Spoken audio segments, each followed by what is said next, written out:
Prepare to reach your doom. Don't forget to like and subscribe to the channel. The vines tore at Kane Mercer's flight suit as he dragged himself forward, every muscle screaming. His shoulder was dislocated, had been since the drop pod hit atmosphere too steep and split open like an egg against the canopy. He'd crawled for 2 hours through mud that smelled like rot and copper, following the only sound that meant civilization. Drums. Rhythmic, insistent, getting louder. He pulled himself up the last ridge using roots that cut into his palms, and the jungle opened onto a clearing. A river, wide and brown, churning with sediment. On the bank, maybe 40 meters down, a crowd had gathered. Blue-skinned figures in woven fiber, their bodies lean and hard, faces painted with white clay in geometric patterns. They formed a half circle around something, someone kneeling in the mud. Kane's vision blurred, then sharpened. The girl was blue-skinned like the rest, but thinner, skeletal. Her ribs showed through torn fabric, and her skin wasn't just blue, it was glowing. Faint patterns pulsed beneath the surface of her arms, her neck, her face, like bioluminescent veins fighting to break free. The light flickered weakly, arrhythmic, dying.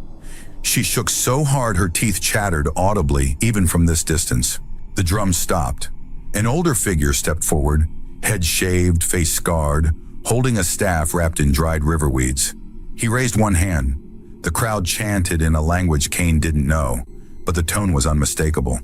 Condemnation. The shaman, Kane assumed that's what he was, grabbed the girl's shoulder and shoved her forward. She fell face first into the shallows, water splashing up around her. She didn't fight, didn't scream. Just stayed there on her hands and knees, head bowed, glowing patterns flaring brighter for a moment before dimming again. The crowd chanted louder. Weakest. Kane heard that word clearly. It cut through the language barrier like a blade. Cursed. The girl lifted her head. She was looking at the water. Not the crowd. The water. That's when Kane saw it. The surface bulged. Ripples spread outward in perfect circles, too regular to be current. Something massive moved beneath the brown murk, displacing enough water to make the riverbank recede by half a meter. The girl saw it too. Her whole body went rigid. The chanting hit a crescendo. The shaman raised his staff and brought it down hard, the base slamming into the mud. "Let the river take her!" The crowd roared approval. The water exploded. A head rose from the depths, broad as a cargo hauler, plated in overlapping bone-like scales that gleamed wet and dark. Eyes the size of Kane's helmet, milky white with no visible pupil, set deep in a skull that seemed designed for one purpose: crushing. The jaws opened, wide enough to swallow the girl whole, lined with teeth like industrial shears, each one longer than Kane's forearm. The girl didn't move. She stayed on her knees, staring up at the creature as its shadow fell over her. Kane's body moved before his brain caught up. He'd spent 6 years as a combat medic in the Fringe Wars. He'd pulled soldiers out of collapsed bunkers while artillery hammered the ground above. He'd held pressure on severed arteries while plasma fire stitched the air around him. His hands knew how to stop bleeding. His legs knew how to run toward danger when everyone else ran away. He exploded from the foliage, boots hitting the slope at a dead sprint. His dislocated shoulder sent lightning through his chest, but he didn't slow. The crowd's heads snapped toward him, mouths open, eyes wide, but he was already past them, hitting the water at full speed. The beast's jaws descended. Kane launched himself off a half-submerged log, caught the creature's lower jaw with both hands, and used the momentum to swing his body up and over. He landed hard on the thing's back, his boots skidding on the wet scales. The creature bellowed, a sound that rattled Kane's teeth and shook water from the trees, and thrashed sideways. Kane went with it, finding a handhold between two plates, his fingers slipping twice before catching. His combat knife was still strapped to his thigh. He yanked it free, raised it high, and drove the blade down into the gap between the creature's skull and spine. The first strike barely penetrated. The second went deeper. The third punched through something vital because the beast's entire body went rigid, every muscle locking simultaneously. Kane wrenched the blade sideways, carving through tissue and nerve, and the creature's head dropped. Its jaws slammed shut a hand's width from the girl's face, throwing up a wall of water and mud. Then the whole massive body tipped forward, slowly, ponderously, like a felled tree, and collapsed into the shallows, with a sound like a building falling. Silence. Kane slid off the corpse, landed knee-deep in water, and stumbled toward the girl. She'd gone under when the beast fell. He grabbed her arm, hauled her up, and she surfaced gasping, coughing up river water, her whole body convulsing. He pulled her toward the bank. His shoulder was on fire, his vision tunneled. He could hear the crowd murmuring, a low, confused sound like bees, but he focused on getting the girl onto solid ground. She collapsed onto the mud, still coughing. Kine knelt beside her, checking her airway, her breathing. Standard field assessment. She was alive, lungs clear, pulse rapid but strong. He sat back, adrenaline draining, leaving him hollow and shaking. The crowd hadn't moved. They stared at him, at the girl, at the dead beast floating in the water, already starting to drift downstream. Then the girl spoke, not in gratitude, not in relief, in absolute bone-deep terror. "You idiot!" Kane turned. She was staring at him, her glowing patterns flaring brighter than before, pulsing so fast they looked like strobes. "You just killed the only thing keeping us alive." Before Kane could respond, the glowing patterns on her skin surged outward like a shockwave, racing down her arms, up her neck, across her face. She screamed, a raw sound of pure agony, and convulsed so hard her back arched off the ground. Kane grabbed her shoulders. "What's happening? What do I—" Heat bloomed on his forearm. He looked down. A pattern identical to hers was crawling onto his skin. Bioluminescent lines, thin as thread, spreading from where he'd touched her, racing up toward his elbow like living tattoos burning themselves into existence. The shaman pushed through the crowd, staff raised, eyes wide. He grabbed the girl's arm. In the moment his fingers made contact, her patterns exploded outward, doubling in intensity. He jerked back, stumbling, then looked at Kane's arm. The old man's face went pale. He spoke one word, harsh and final, and the crowd erupted. Hands grabbed Kane from behind, dragging him backward. He fought on instinct, throwing an elbow that connected with someone's ribs, but there were too many. They forced him down, pressed his face into the mud, wrenched his arms behind his back. Through the chaos, he heard the shaman speaking. The tone was unmistakable even without translation. Judgment. Someone yanked Kane to his feet. The girl was being held by two villagers, her head hanging, patterns still flaring.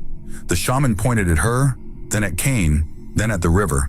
He drew a line in the air with his staff, then pointed upstream. The crowd parted. One of the villagers leaned close to Kane and spoke in broken, heavily accented trader tongue. "You go. Both go. Upriver. Die away from village." Kane tried to speak, but someone shoved him forward. He stumbled, caught himself, and looked back. The girl was being pushed forward too, her legs barely supporting her weight. The shaman spoke again, and this time the villagers responded in unison. A single word repeated like a curse. Cursed. They marched them inland, away from the river, following a narrow trail that cut through the jungle. 4 guards walked with them, spears held ready, but they stayed several paces back, as if proximity itself was dangerous. The girl walked ahead of Kine, moving like every step cost her. The glowing patterns had spread across her entire back now, visible through the thin fabric she wore. They pulsed irregularly, sometimes bright enough to cast shadows, sometimes dimming to almost nothing. Kine looked at his own arm.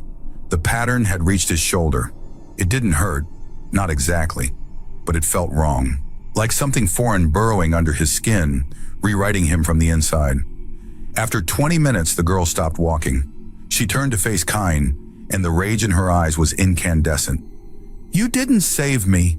Her voice shook. "You murdered our symbiont. He absorbed our sickness, the whole tribe's sickness. Now that he's dead," her breath hitched. "My disease has nothing to hold it back." "I saw a monster about to kill you," Kane said. "You saw teeth." Tears cut tracks through the mud on her face. "We saw treatment." One of the guards barked something and gestured with his spear.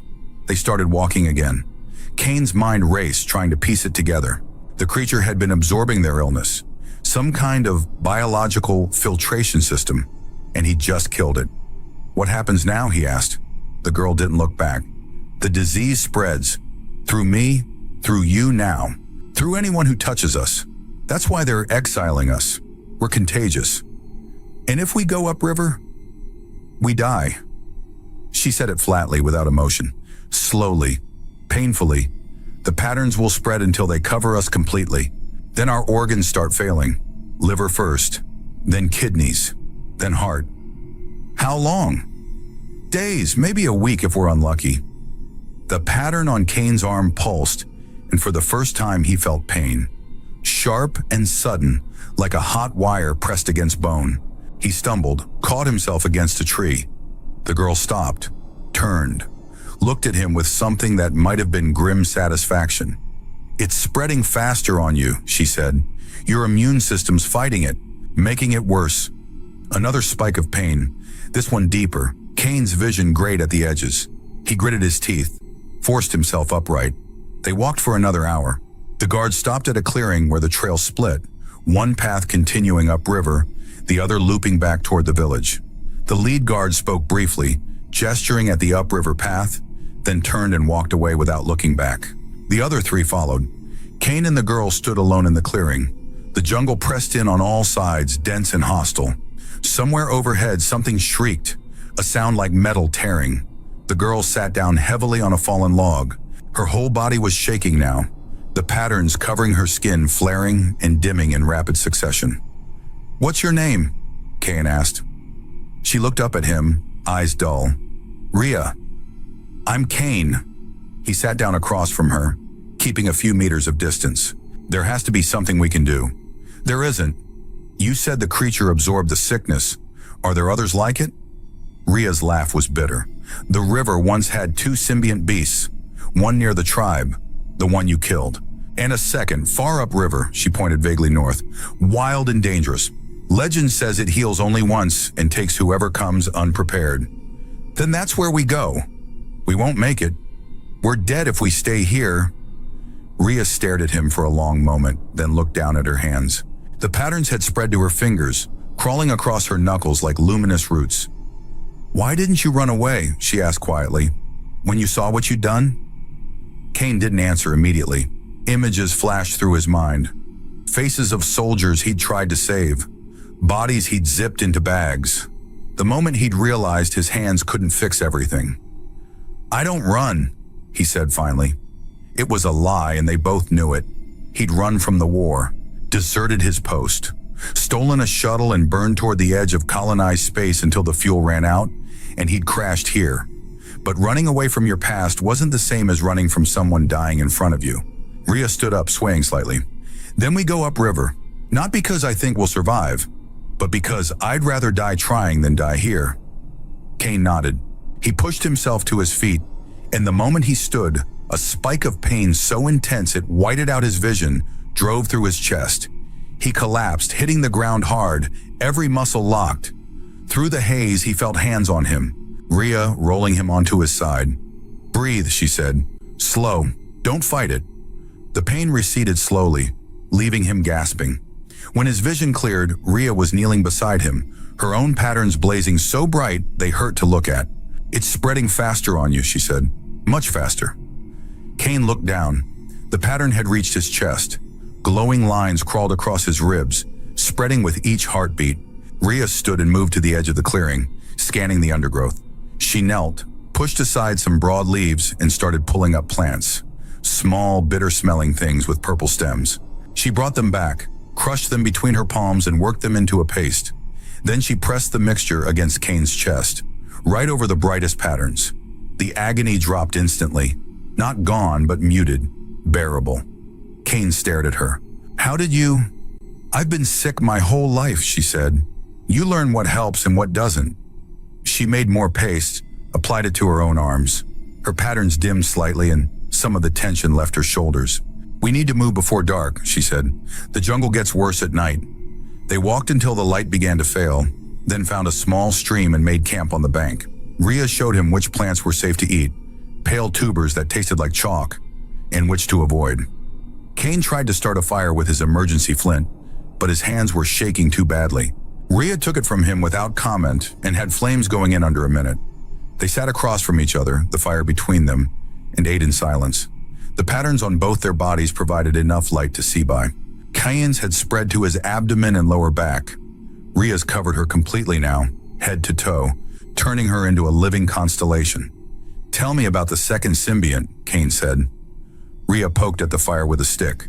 "The stories say it lives where the river splits.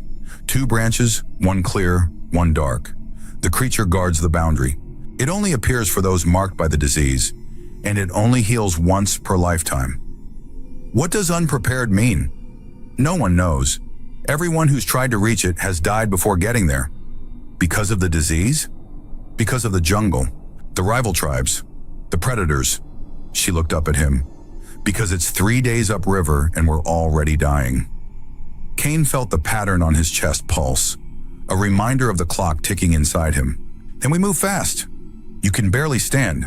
I've marched on worse." Rhea's expression said she didn't believe him, but she didn't argue. Instead, she pulled out more of the bitter plants and started making fresh paste. "I'm going to teach you something," she said. "Forest signs. How to know when predators are close. I was trained in survival tactics. Not for this jungle." She pointed at a cluster of leaves overhead, their edges curled inward. "See that? Means something big passed through here in the last hour. They curl to protect themselves from vibrations." Cayen looked closer. She was right. What else? She spent the next hour showing him how to read the undergrowth, how to listen for the specific pause in insect sounds that meant something was hunting, how to identify territorial markings from the local predators. In return, Cayen taught her hand signals. Military basics. Stop, move, danger, quiet. She picked them up fast, her hands moving with precision despite the tremors. "Why are you doing this?" she asked. "Doing what?" "Helping me. Teaching me. You could move faster alone." "We're linked now," Cayen said, gesturing at the matching patterns. "Whatever happens, happens to both of us." "That's not an answer." He met her eyes across the fire. "I killed your cure. I won't let you face this alone." Rhea looked away, but not before he saw something shift in her expression. Not trust, not yet, but the beginning of it. That night, the disease hit him hard. Pain tore through his nervous system in waves, each one worse than the last. He tried to stay quiet, but eventually he couldn't control the sounds he made. Harsh gasps, bitten-off screams. Rhea moved to his side. She held him down when the convulsions started, her hands strong despite her size, and pressed fresh paste to every place the patterns flared brightest. "Breathe with me," she said. "In through your nose, out through your mouth." Cayen tried, failed, tried again. Eventually, the worst of it passed. He lay there drenched in sweat, shaking. "It's going to get worse," Rhea said, "for both of us." "I know." She sat back but didn't move away. They stayed like that, side by side, watching the fire burn down to embers. "I was the weakest in my tribe," Rhea said suddenly. "Born sick. My parents tried everything. Prayers, herbs, isolation. Nothing worked. The patterns appeared when I was 8. I've been dying slowly ever since." "How old are you now?" 16. Cayen felt something twist in his chest. 8 years. She'd spent 8 years dying. "The tribe tolerated me because of the symbiont," she continued. "It absorbed enough of the disease to keep me functional, but they never let me forget what I was. Cursed, weak, a burden." "You're not weak," Cayen said. Rhea's laugh was sharp. "I can barely walk without shaking. I need herbs just to get through an hour without screaming. How is that not weak? You survived 8 years of what's killing me in days. You know this jungle better than anyone I've ever met. You're keeping both of us alive right now." He paused. "That's not weakness. That's strength no one else in your tribe could match." Rhea didn't respond, but her hands, which had been clenched in her lap, slowly relaxed. They slept in shifts. When Cayen woke at dawn, Rhea was already up, checking their supplies. The patterns on her skin had dimmed overnight, but his had spread further. They now covered his entire torso and were creeping down his legs. "We need to move," Rhea said. She handed him a piece of tuber. "Eat while you walk." They followed the stream upriver. The jungle grew denser, the canopy thicker, filtering the light into a green-tinted gloom. Rhea moved with practiced efficiency, choosing the paths with the least resistance, reading the terrain like text. Cayen tried to keep up. His legs felt heavy, uncoordinated. The patterns pulsed with each heartbeat, and each pulse brought a fresh spike of pain. By midday, they reached a place where the stream widened into a small pool. Rhea knelt to refill their water skins, and Kane sat on a rock, catching his breath. That's when the patterns on both their bodies blazed white-hot simultaneously. Rhea gasped, stumbling backward. Kane's vision whited out, every nerve screaming. When it cleared, Rhea was staring at the tree line. "Something's coming," she whispered. Kane forced himself to his feet, reaching for his knife. "What?" "I don't know, but the disease, it's reacting." The jungle fell silent. No insects, no birds, nothing. Then he heard it. Voices, multiple, speaking low and fast in a language different from Rhea's tribe. Rhea's eyes went wide. Painted skins. Who? Rival tribe. They kill anyone marked as river cursed. She grabbed his arm. "We have to run. Now." They bolted into the undergrowth. Behind them, the voices got louder, sharper, shouting, the sound of pursuit. Kane's body screamed in protest, but he pushed through it, following Rhea as she wove between trees, ducked under low branches, leaped over roots. She moved like she knew exactly where she was going. An arrow hissed past Kane's ear, so close he felt the fletching brush his skin. He glanced back. Figures painted in white and red burst from the foliage, faces masked, weapons raised. "How many?" Rhea gasped. "5, maybe 6. Another arrow. This one caught Kane's sleeve, pinning it to a tree trunk. He tore free, kept running. The ground dropped away suddenly. They slid down a muddy slope, bouncing off roots, unable to stop. Kane hit the bottom hard, rolled, came up in a crouch. Rhea landed beside him. They were in a ravine, steep walls on both sides, the stream cutting through the middle. "Through there," Rhea pointed at a gap in the far wall, barely wide enough to squeeze through. They splashed across the stream. The gap was tight, branches scraping their shoulders, but they forced through. On the other side, the ground was littered with bones, old ones, picked clean and scattered. Rhea pulled Kane behind a fallen tree and pressed a finger to her lips. The sounds of pursuit grew closer. Voices called back and forth above the ravine. Kane controlled his breathing, slowing it despite the pain racing through his body. The patterns on Rhea's arm suddenly flared. She hissed, clamping a hand over the glow, but it was too bright to hide completely. Kane looked at his own arm. His patterns were doing the same thing, reacting to something. Then he understood. "They're close. The disease is sensing them." Rhea nodded. "It reacts to body heat. The closer they get, the brighter we get." A shadow appeared at the gap in the wall, one of the painted skins peering through. Kane went absolutely still. The warrior's eyes swept across the bone-littered ground, then locked onto the fallen tree. He started forward. Kane's hand tightened on his knife. If it came to a fight, he'd have one chance. His body wouldn't hold up for more than a few seconds of combat.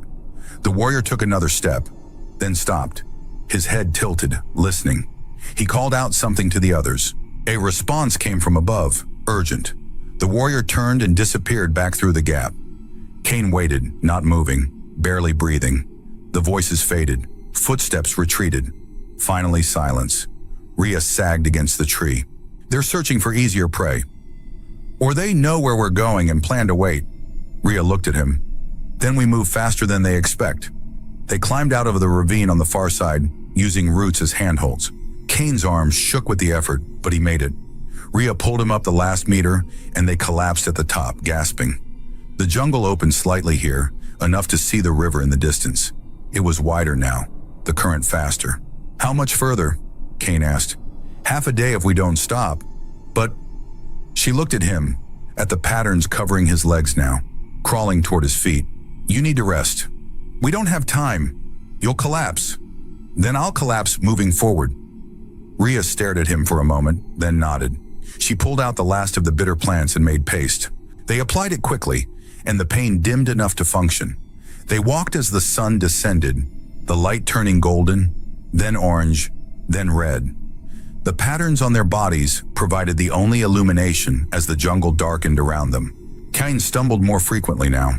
His legs barely responded to commands. Rhea stayed close, steadying him when he swayed, guiding him around obstacles he couldn't see through the haze of pain. "Tell me about where you came from," she said. Her voice was tight, like she was fighting her own agony and needed the distraction. "There's nothing worth telling." "Lie to me then. Make something up. Kane forced a breath. I was a medic. Combat. I put soldiers back together when they broke. Were you good at it? Good enough that they kept sending me to the worst places. And you left. I ran, Kane corrected. Stole a shuttle. Burned as far from civilization as I could get before the fuel died. Why? Because I got tired of patching people up just so they could go out and get broken again.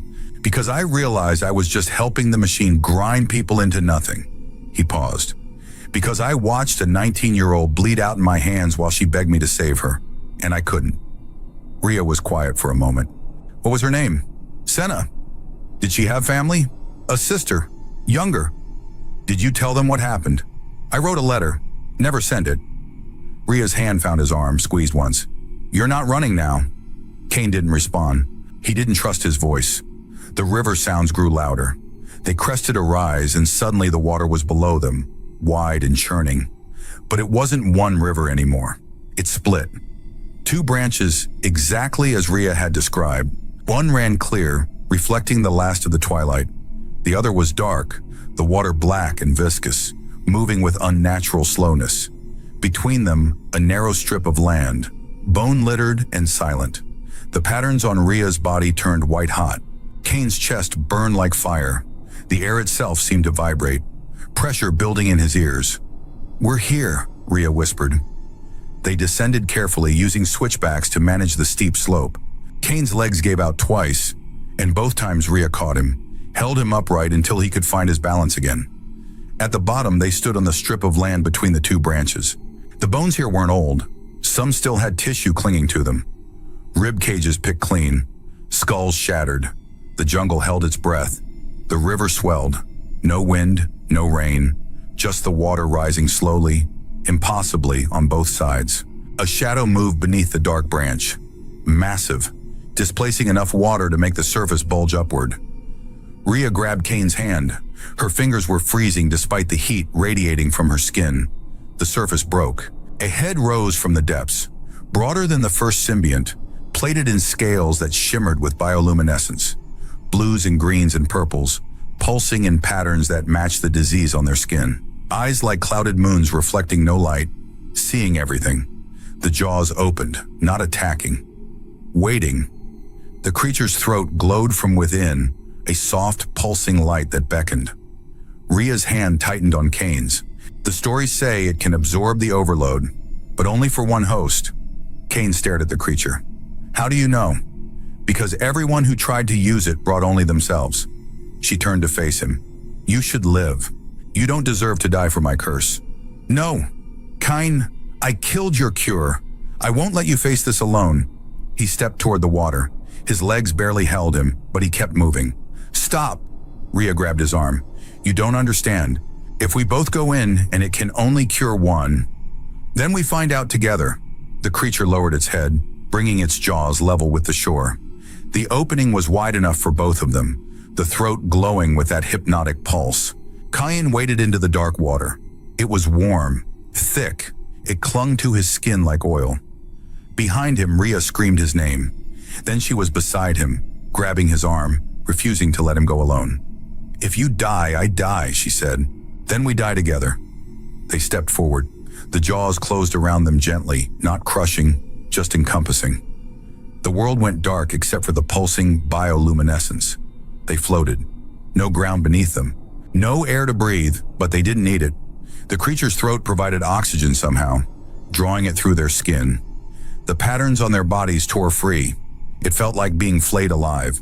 Every glowing line ripped away from Kane's flesh, pulling something fundamental with it. He screamed, but no sound came out. Beside him, Rhea convulsed, her entire body seizing as the patterns peeled away in sheets of light. The disease itself made visible. Luminous threads that had burrowed into every cell, rewritten their DNA, poisoned them from the inside. It drifted away from their bodies, suspended in the glowing chamber, and the creature's membranes absorbed it, drew it in like roots drinking water. Kine felt his illness leave him, felt the wrongness extract itself piece by piece. Each extraction was agony, but beneath it, he felt something else. Space, room to breathe. His cells remembering what it felt like to be clean. Ria's hand found his in the darkness. Their fingers interlaced. The patterns from both their bodies merged in the space between them. Clashed, fought, tried to rewrite each other. The creature pulsed brighter. The membranes worked faster, absorbing, processing, rewriting. The patterns synchronized. Kane felt it happen, felt his altered cells, the ones the disease had changed, link with Ria's, felt their genetic code mirror itself. Two separate people now carrying identical markers. The creature was choosing, not one life over the other, a shared cure, a permanent link. The pain crested. Kane's back arched, every muscle locked. Beside him, Ria did the same, their bodies rigid, fingers still interlaced. Then it stopped. Silence, stillness, floating in the dark. The patterns were gone. The creature's jaws opened. Current pushed them gently toward the light. They tumbled out, fell into shallow water, hit the muddy bank. Kine lay there gasping, real air, real breath. His lungs worked perfectly. His heart beat steady and strong. He looked at his arm. The patterns were gone. Only faint pale lines remained where the glowing disease had lived. Scars, but healed. Ria pushed herself up on her elbows. Her skin was clear. The blue was still there, but no longer marred by the luminous infection. She stared at her hands, turning them over, searching for any sign of the illness. Nothing. She started crying, great racking sobs that shook her whole body. Kane sat up, every movement revealing the absence of pain. He'd forgotten what that felt like, to move without agony. The creature watched them for a moment, those clouded eyes unreadable. Then it lowered back into the water and disappeared, the surface smoothing as if it had never been. Ria looked at Kane. "We're alive." "Yeah. Both of us." "Yeah."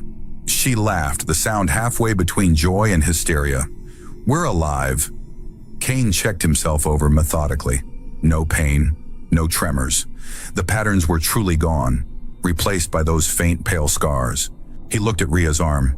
She had the same scars in the same places, mirrored. "The creature linked us," Kane said. "Changed us the same way."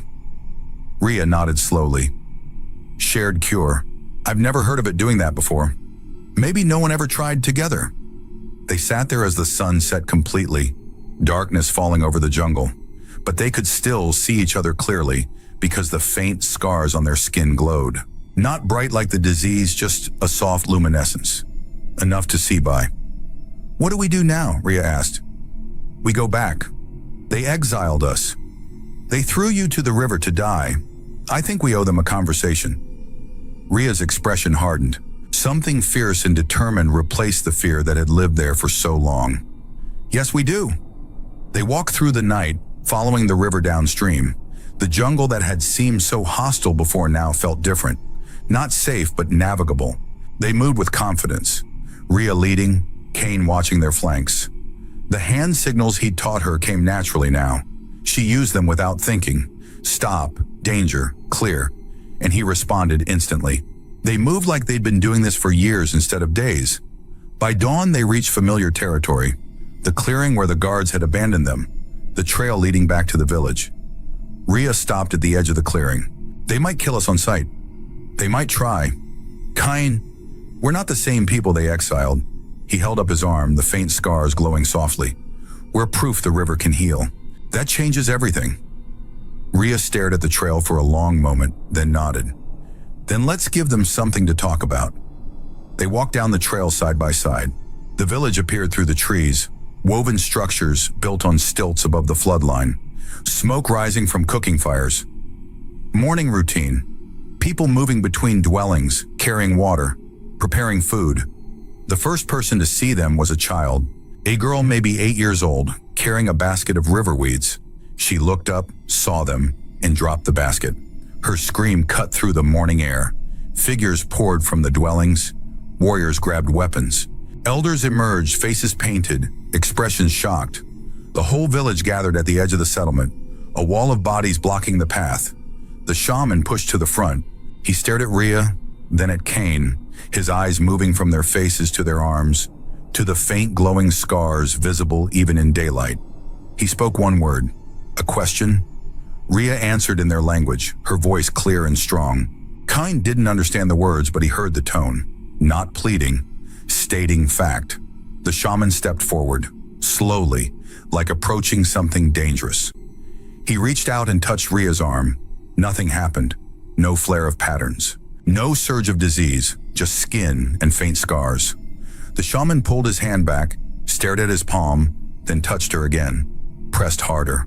Still nothing. He turned and spoke rapidly to the crowd. Murmuring spread through the gathered villagers. Confusion, fear, wonder. A woman pushed through the crowd. Older, her face bearing similar features to Rhea's. She stopped a few paces away, staring. "Mother," Rhea said quietly. The woman's hands flew to her mouth. She took a step forward, hesitated, then rushed forward and grabbed Rhea, pulling her into a fierce embrace. Rhea stiffened, then slowly relaxed, her arms coming up to return the hold. The woman pulled back, gripped Rhea's face in both hands and spoke rapidly.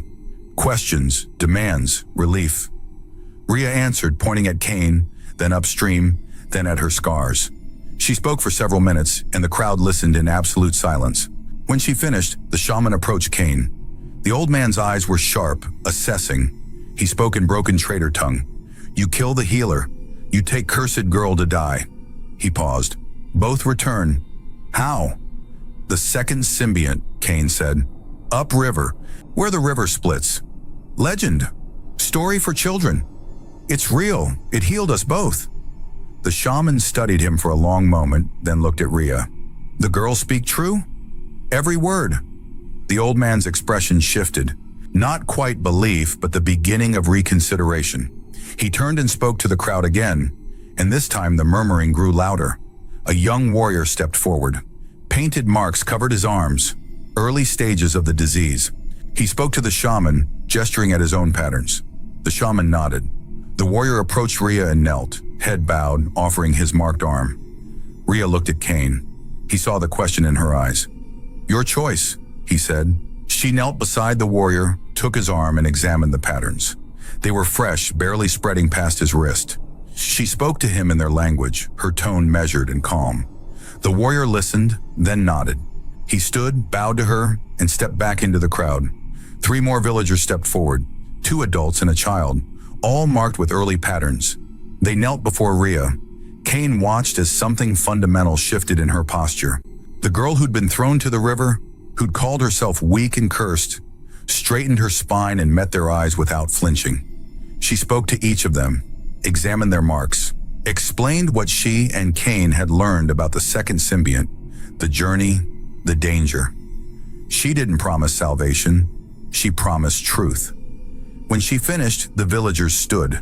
The child, a boy maybe 10 years old, stepped forward and hugged her.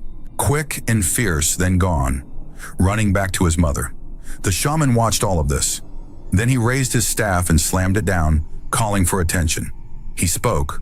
The words were formal, ritualistic. Whatever he was saying carried weight. When he finished, the crowd responded in unison.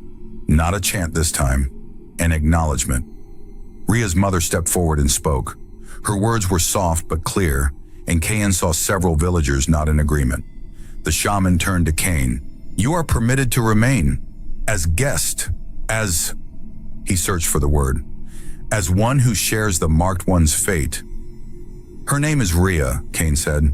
The shaman's eyebrow raised slightly. "The girl who was cursed is no longer cursed. She is..." Another pause, searching for translation. "She is marked by survival. This is different." He turned and walked back toward the village center. The crowd parted to let him through, then slowly dispersed. People returning to their morning routines but casting glances back at Rhea and Kane. Rhea's mother spoke to her daughter again, gesturing toward one of the dwellings. An invitation. Rhea looked at Kane. "She's offering food, a place to rest. You should go. You're coming with me." "I don't think..." "You're marked the same as me." Rhea's voice was firm. "Where I go, you go. That's how this works now." Kane nodded slowly. The link the symbiont had created wasn't just medical. It was visible, permanent. They carried matching proof of their survival. They followed Rhea's mother to a dwelling near the village edge. Inside it was simple. Woven mats, clay pots, a small fire pit. The woman gestured for them to sit, then began preparing food. Rhea sat cross-legged and Kane lowered himself beside her. His body was still adjusting to the absence of pain. Every movement felt strange without the accompanying spike of agony. "What did the shaman say?" Kane asked. "That we've proven the old story's true, that the second symbiont is real and can cure those marked by disease." She paused. "And that the tribe owes us a debt. Do you believe him?" "I believe he's afraid of looking like he tried to kill someone the river itself chose to save." Her expression was grim. "Politics, even here." Rhea's mother brought them food, roasted tubers, river fish, bitter greens that tasted like the medicine Rhea had made. They ate in silence while the woman sat across from them, watching. Finally, she spoke. Rhea translated. "She wants to know what it was like, inside the creature." Kane thought about how to answer. Like drowning and being born at the same time. Rhea relayed this and her mother nodded slowly, as if it confirmed something she'd suspected. The woman spoke again, longer this time. Rhea's expression shifted as she listened. "What is it?" Kane asked. "She says when I was born the patterns appeared within hours.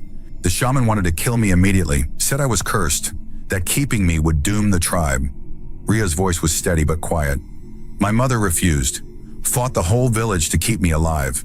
She made a deal with the shaman. If the symbiont could keep me stable, I would live. If not, she would deliver me to the river herself." Rhea's mother spoke again, and this time her voice cracked. "She says she's sorry," Rhea translated.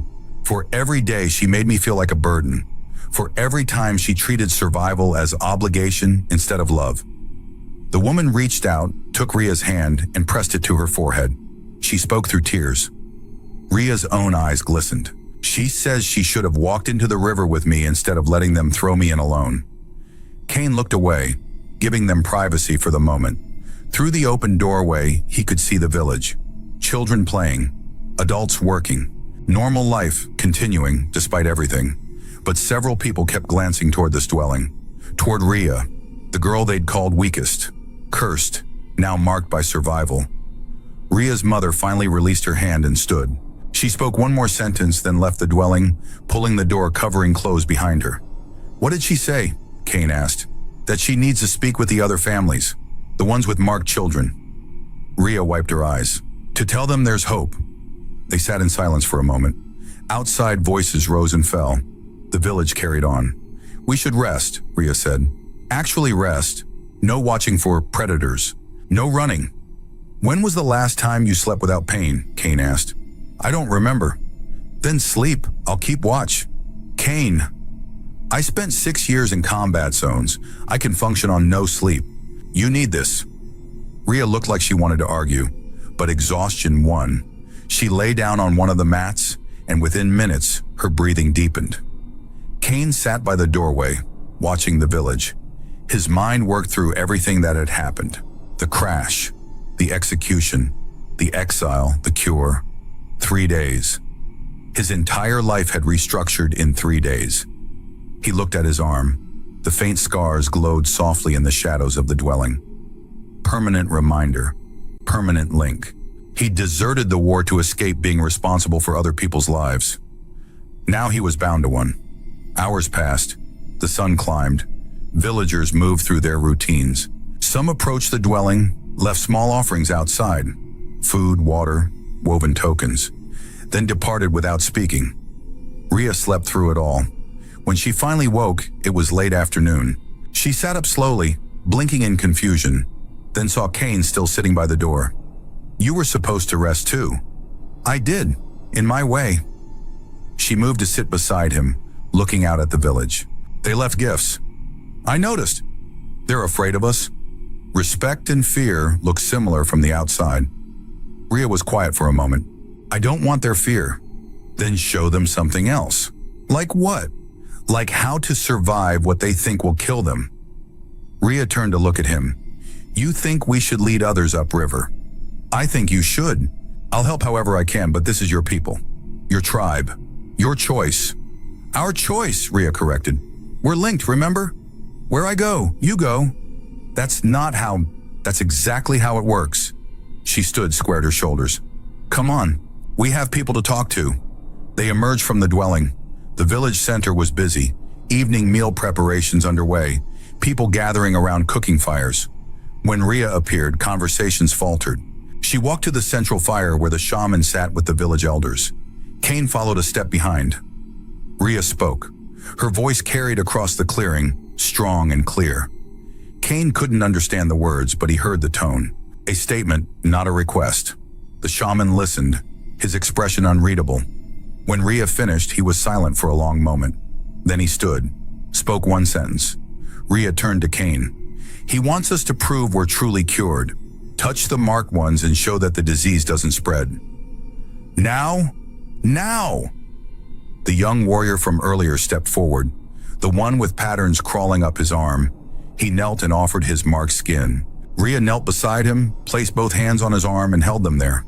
The crowd pressed closer, watching intently. Nothing happened. No flare, no spread, just contact between marked and formerly marked skin. She held the contact for a full minute, then released him, examined his arm. The patterns were unchanged, neither better nor worse. The disease is contained in him, Rhea said, speaking loudly enough for the whole village to hear. And gone from me. We don't carry it anymore. We carry only the scars of having survived it. She stood and turned to the crowd. I will lead any who are marked to the second symbiont. I'll teach you what I learn, show you the path, but I won't lie about the danger. Some of you might not survive the journey. A woman stepped forward, the mother of the child who'd hugged Rhea earlier. She spoke, her voice shaking. Rhea translated for Kane. She asks if there's truly hope for her son. Tell her yes, Kane said, but tell her the truth too, about the jungle, the rival tribes, the cost. Rhea relayed this. The woman listened, then nodded. She spoke again. She says her son will die anyway if he stays. Rhea translated. Slow death or fast death with hope. She chooses hope. 3 more families stepped forward, then 2 more, all with marked children or adults in early stages. The shaman watched this unfold. Finally, he raised his staff. You will lead them upriver in 5 days, he said in trader tongue. Time to prepare, to gather supplies, to say farewells. He paused. If any die, their blood is yours to carry. I know, Rhea said. If any survive, their gratitude is yours to bear. I know that too.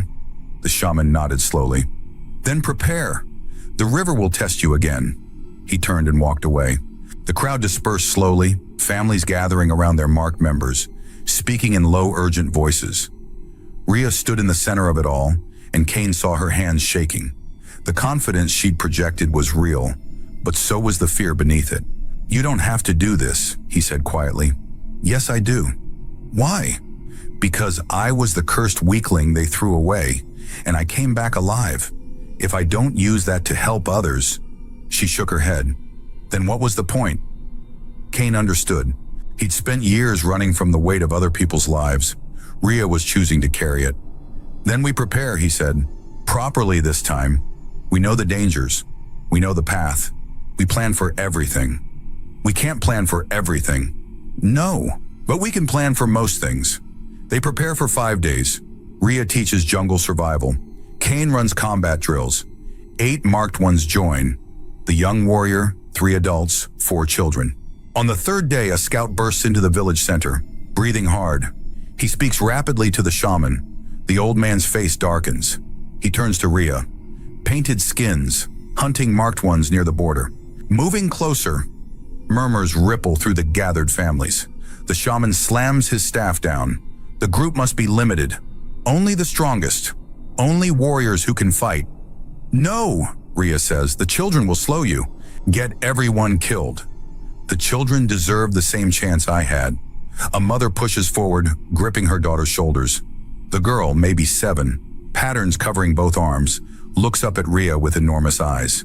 Take her, the mother pleads. Please, she's strong enough. She can... The shaman cuts her off.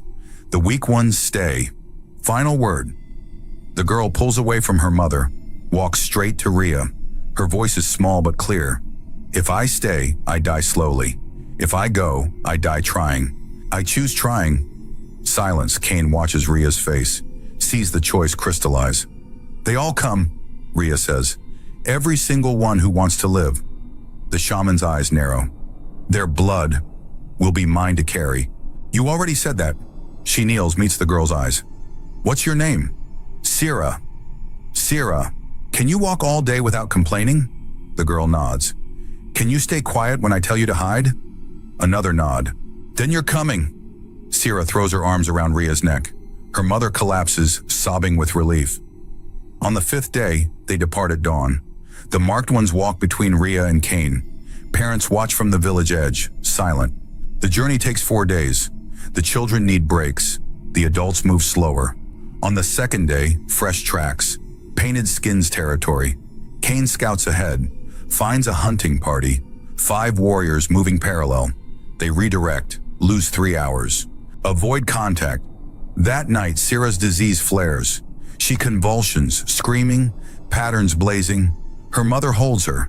Ria applies paste. Kane monitors vitals. An hour before it passes, Sira goes limp, barely breathing. She won't make it another 2 days, her mother whispers. She will, Ria says.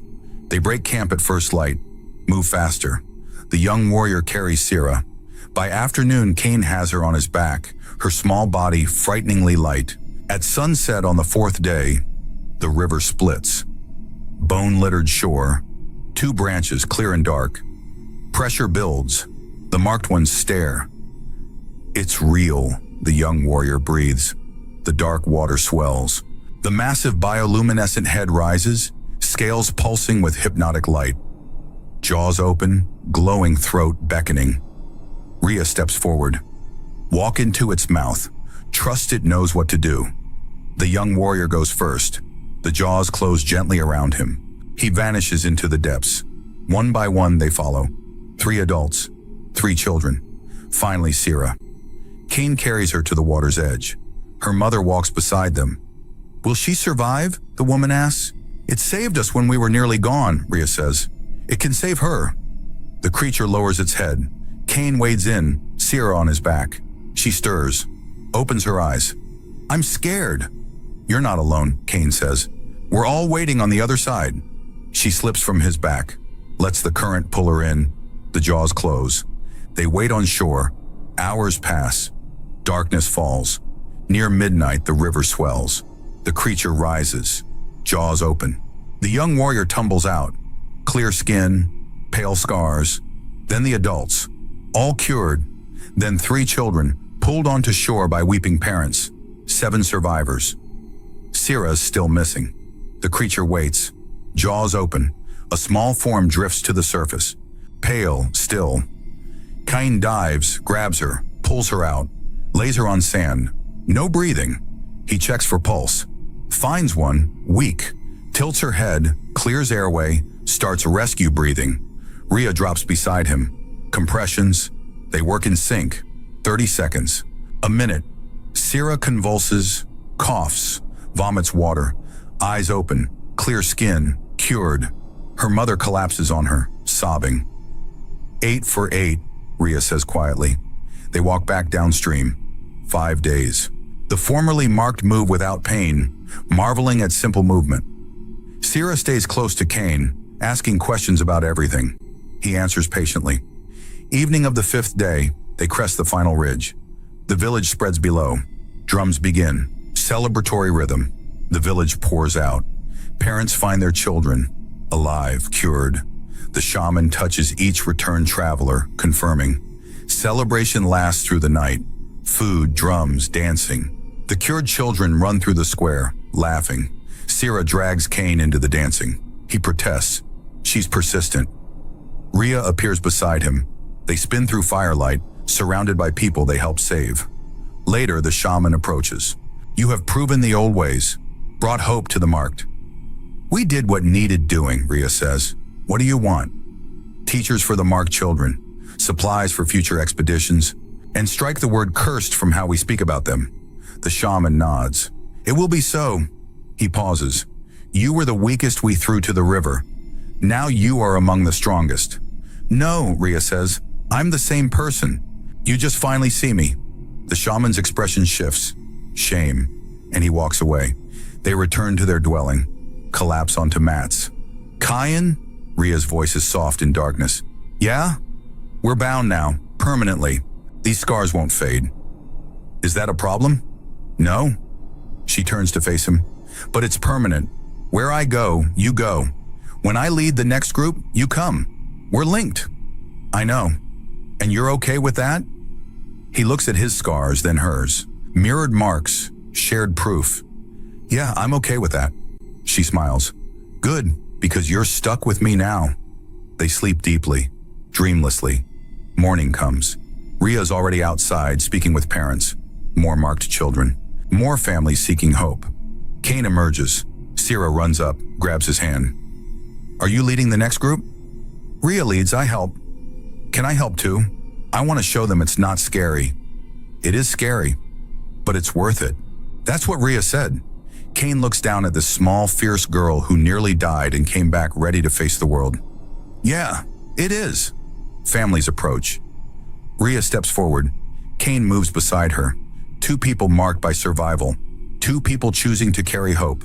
The village gathers. Drums beat steady. Together they plan the next journey. Where the tribe once threw its weakest to die, it now prepares to heal them. Where fear ruled, hope grows. Kane looks at Ria. She meets his eyes. Everything they've been through reflects back. Pain, fear, desperate fight. The choice to share a burden neither could carry alone. They walked into death together, walked out alive. Now they stand together, pale mirrored scars glowing faintly in morning sun. Two lives permanently, visibly linked. Not through magic, not through destiny, through choice, through refusing to face darkness alone.